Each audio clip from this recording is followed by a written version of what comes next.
Alright, today what we're going to do is we're going to shoot the 300 Blackout SBR. I have some 110 grain Barnes TAC TX MLE bullets in here. They are solid copper bullets.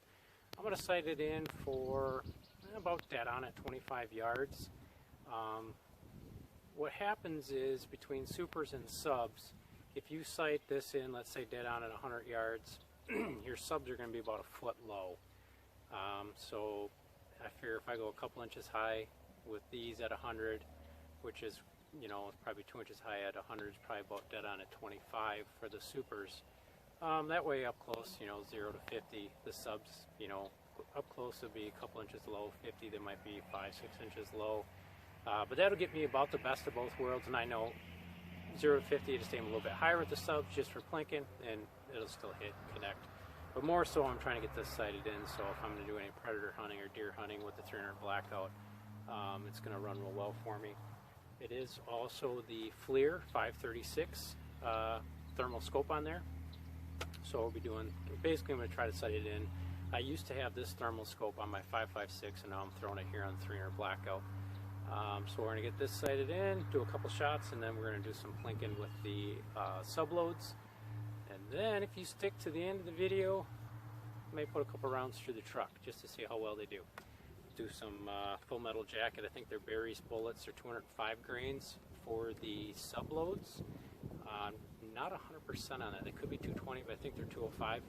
And then the supersonics here, these are the Barnes bullets. We'll stick a couple of those through the truck. Those are hollow points. The other ones are full metal jacket. Pretty light skin, and just see how they open up going through sheet metal. So stay tuned. Hopefully we'll get her, keep it short and sweet, not too much talking, more so shooting. So see you at the end of the video. Comparison. This is the sub and super. Super is the one with the black tip. The sub is right next to it. So on the sub load, you're actually going to have quite a bit of bullet down in your case to get that extra weight, whereas the super, you're probably down to the end of the case neck. So obviously you can't gain diameter because you're limited by your barrel. So when your bullets get heavier, they get longer, just for some of you guys for a heads up.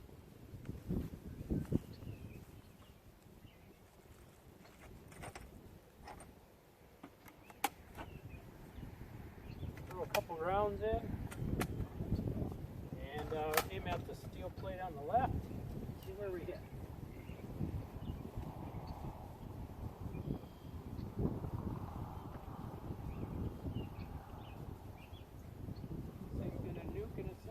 Alright, it's cleared up.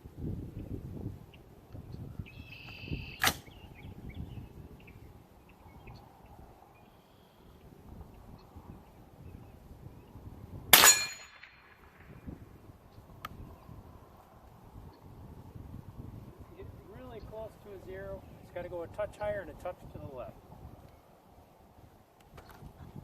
I won't bore you with the final sight in. We'll just get it sighted in and do some fun shooting.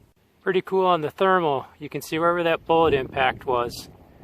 I was aiming right up here at the top center of the plate. You can see right where I hit. So depending on your heat ranges, some color palettes actually turn out better than others. So there was the little hand warmer thing I was aiming at. And here was a couple of my bullet holes. They're actually still in there showing the heat range of that plate. So I'm going to go up here, just adjust that a little bit, and get her dialed in. So these shots have been on those steel plates for a while.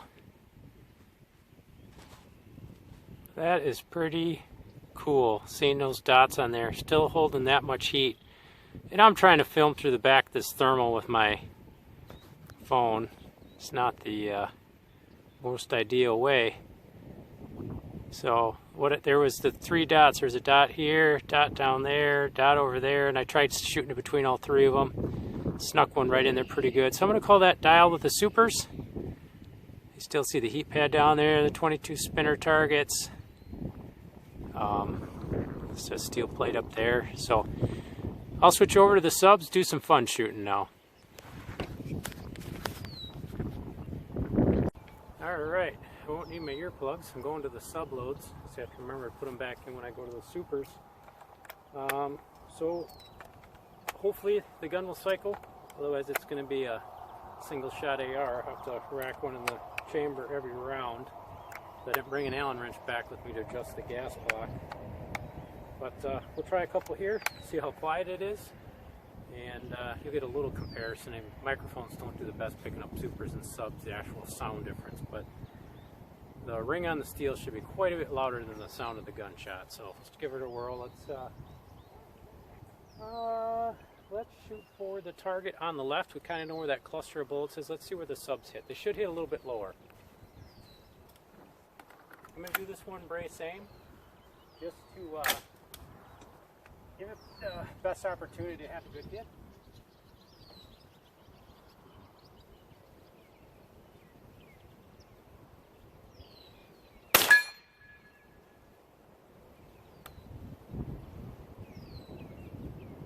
Like it's pretty much dialed right in there, dead on. So this close, there's really not much of a difference.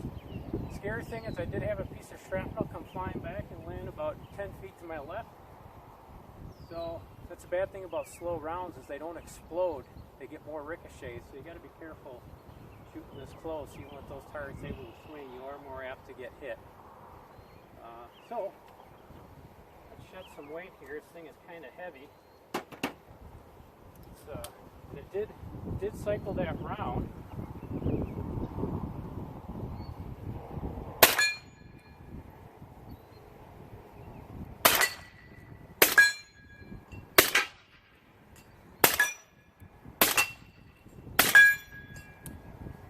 Yeah, it's not too bad. Nice little unit. So just give you a heads up here. Let me unload this thing.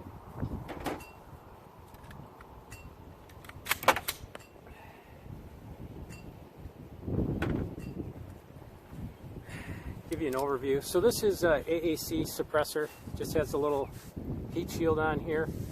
762 SDN6 suppressor, and it is the FLIR thermal scope. And this has 4x, or it's a 4 optical zoom, and then it goes up to 16x digital zoom. It's 300 blackout. Pretty nice little unit here. I do see my pick rails loosening up here. I'll have to tighten that up. But that's pretty much the rig. It's heavy, it's compact. I think the barrel's only like 8.5 inches, something like that. But we'll try a couple shots into the side of the truck, and let's see how well. I actually have the old Hornady zombie loads. I have one of those. I have the TAC TX MLEs, and then I also have some Barry's sub bullets. Let's try all 3 of those, and let's just see how well it goes through the sheet metal. Alright, good news is the subs are ejecting actually a touch better. They're probably 4 o'clock, so subs and supers are both cycling nicely. What I'm going to run is the subsonic round first, then the Hornady, the zombie load. I think they were like 123, 125 grain, something like that, and then the 110 grain Barnes at the end. So I'll shoot all 3 right through the bed of the truck.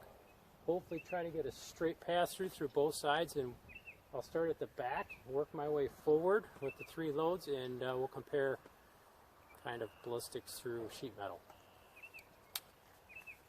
without destroying the truck, because it is a junker, but I still use it.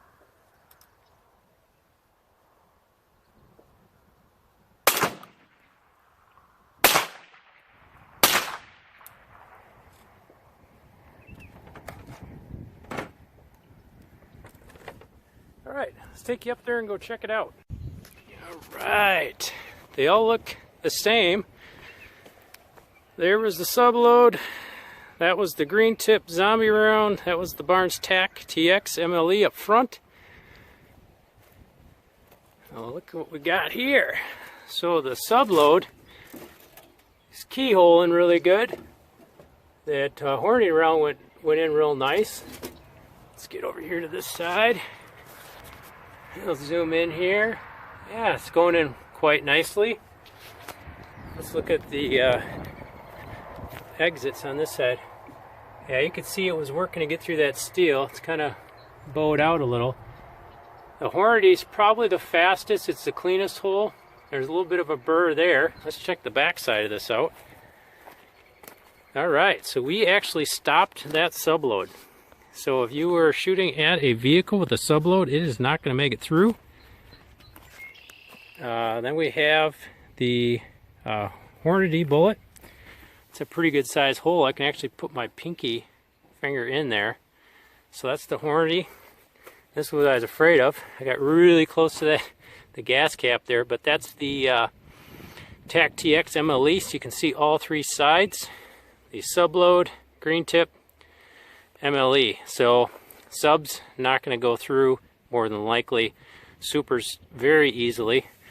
Let's check and see where this came out of. Okay, it snuck out right here. So should still be a runner. Let's see. I'll flip the camera around here. The nice thing about having bullet holes in your vehicle is when you're driving through a bad part of town, they don't mess around with you. They're like, this guy's the real deal. He's got gunshot wounds in his truck and he's still trucking. So that's what I've learned. I've gone through some bad neighborhoods and they just look at you and they're like, hey, we ain't gonna mess with that guy. All right, thanks for watching, guys. Once again, not very educational, just hopefully slightly entertaining and a little unusual. So stay tuned, we'll see you around. Well, she still purrs like a kitten. It's a good sign. Eventually, what I'd like to do is find a location. I have an old beater van. I'd like to tie the steering wheel on, have it out there at some set distance, and prop the gas pedal and just let it eat. I have a couple buddies standing back at distance and just take it out. So we'll see. I'll see if I can work out a place where it's safe to do that, maybe in a quarry or something, and have another kind of hilarious video coming your way. Just keep you somewhat entertained. All right, guys, thanks again.